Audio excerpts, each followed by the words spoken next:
When I heard about this first, I really didn't and still don't feel worthy of it, but I'm deeply honored to be here because I know the importance of the work you all do.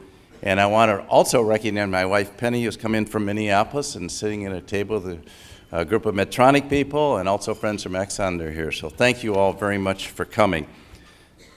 You know, I think we live in an odd era where up is down and down is up. It's kind of Alice in Wonderland, looking through the looking glass, where, you know, what's true is fake and vice versa.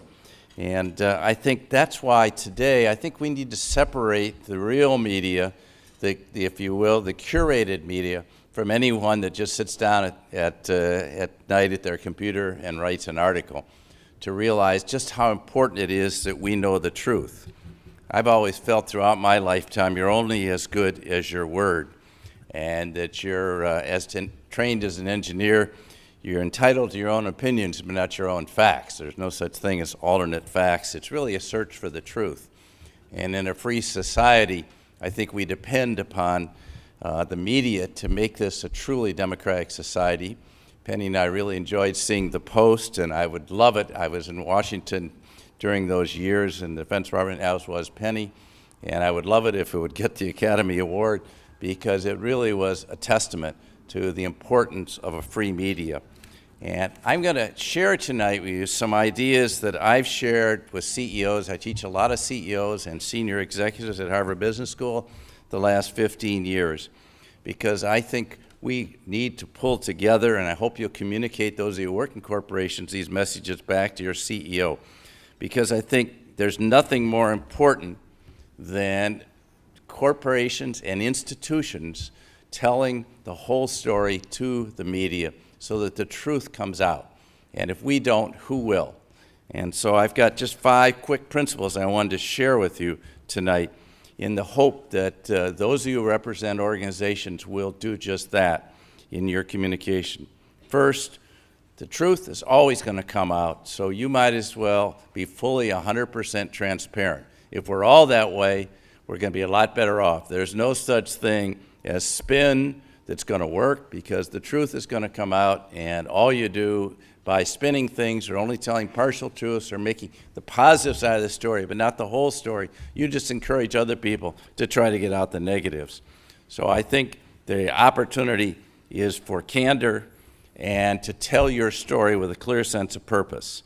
At Medtronic, I encountered a very awkward situation when I first went there. I had appointed a man as president of Europe who I thought was a terrific businessman. 6 months later, our general counsel came to my office and closed the door. I have an open door policy. You know you're in trouble when the general counsel closes the door.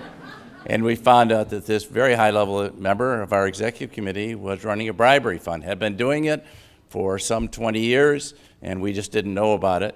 And I can tell you the easiest part was firing him. The more difficult part was me admitting I'd appointed him to the executive committee because I was fairly new, and to the board of directors. And that same day we went public with a press release telling the entire story, and told the SEC, because we knew we might be in violation of foreign corrupt practices. They later said we were not. But the point is that if you tell the whole truth, it's a one-day or one-week story. Otherwise, it can go on for a very long time. Second thing is, tell your own story. Don't let somebody else tell it for you. I see more CEOs that are afraid to go on CNBC because of what they're going to ask me. Media people are like anyone else. They're human beings wanting to convey a story and a message. You need to tell your whole story and tell the entire story, again, not part of the story, no matter how ugly it is. And that's the only way to get it out. And when I was on the Exxon board 12 years ago, Rex Tillerson had just become CEO. And about a year later, Exxon was known as a climate denier. And Rex went to the annual meeting, and he said, global warming is real, it's caused by CO2, and it's largely contributed by humans. And now, let's argue about what are we going to do about it. And I think if we can get to that point, instead of getting into this back and forth, we'd be a lot better off. Third, I think you have to really, as a company, you have to transform yourself. We went through a very difficult time on Goldman Sachs in 2010 when we had a lawsuit from the SEC, we had hearings from Senator Levin, and we had the worst media you could imagine. We went from being heroes in 2008 of coming through the crisis unscathed to being the face of all evil. Lloyd Blankfein, to his everlasting credit, instead of getting defensive, what he did is he formed a business standards committee of 150 senior partners with 2 very senior partners leading the effort. And I was privileged enough to lead the board committee to oversee this effort. And over a series of about 24 meetings, we came to a very detailed strategy. We took the corporation apart top to bottom, transformed everything, particularly our communications and how we communicate with our customers. And that has held up. And the 39 recommendations came out of it have been fully implemented and has really held up for the last 8 years. But I think had we not done that, we'd have been a little bit like Wells Fargo. We'd always been on the defensive. So when you do that, you have to transform yourself. There is probably truth in the problems, and you have to correct your own problems first. Fourth, tell the good news every day. Your company has a sense of purpose. You saw John Noseworthy. Mayo, every day he talks about patient stories. Every board meeting we go, every time we talk, there's a patient story. You've got to tell the story of what your company does, because the world doesn't know what you do. You need to tell them that story every day. There will always be bad news. And the only way to deal with the bad news is to say, that's true. We harmed this patient at Mayo or at Medtronic or wherever your companies are. Yes, we had that problem with our automobile, but here are the many, many things we're doing. So you need to do something positive. At Goldman Sachs on the board today, we just reviewed the 10,000 small business, an amazing effort. But you've got to be out there telling a positive story, so it can't just be a defensive story. And I think those of you in the public relations field really need to go on the offensive, not play defense, because everyone in the media can see when you're playing defense. And I think fifth, you got to be present. I've seen so many CEOs come to our classes, they're afraid to go on CNBC because of what somebody's going to ask them, so they go in like this, and they get programmed by some media training, and they say they're not going to lay a glove on me, and they come off as very stiff. Just be real. These people have a job to do. They ask you a question, tell them the story. But tell them the deep story. Tell them the story behind the story. Tell them the nuanced story. Go into the details. If there are ugly details, share those ugly details, but be real about it. Be authentic.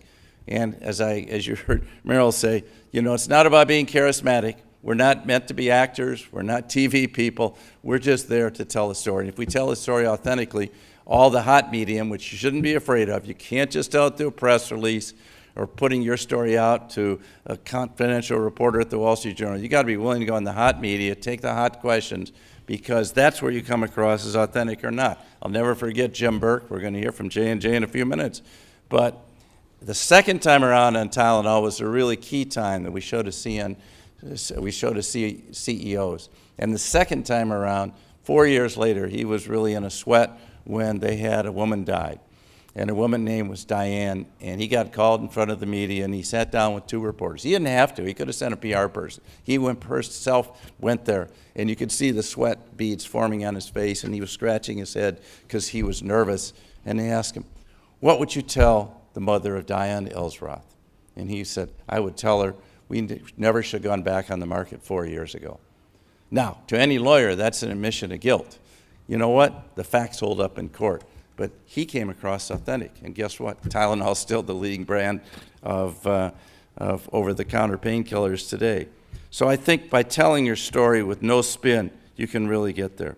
And just to add a couple of quick ones more as I wrap up here, your values matter, and the values are conveyed, the values for your organization are conveyed by the sincerity and the conviction with which you deliver the message and which way you live your life every day. And you can spend 30 years building up the integrity of your company, and you can destroy it in about 30 minutes, and you don't get it back. It takes 10 years to get it back. So I really believe that you've got to be out there every day. And finally, I think you need to build a base of friends. You need to have people that care about you. Ann Barclay of Dayton Hudson got this award last year, but she was recognized because of the work, and Target and Dayton Hudson, when people came after and tried to take him over, the whole community rallied around him because they had created a base of friends, their philanthropic work, and the way they treated their customers. So those are some of my short, simple principles of what I think we have to do today as organizations, as institutions, and as corporations to engage with the media in a straightforward way. And I think if we do that, then we'll find the truth side of the media will dominate all the other things out there. Thank you very much again for this great honor.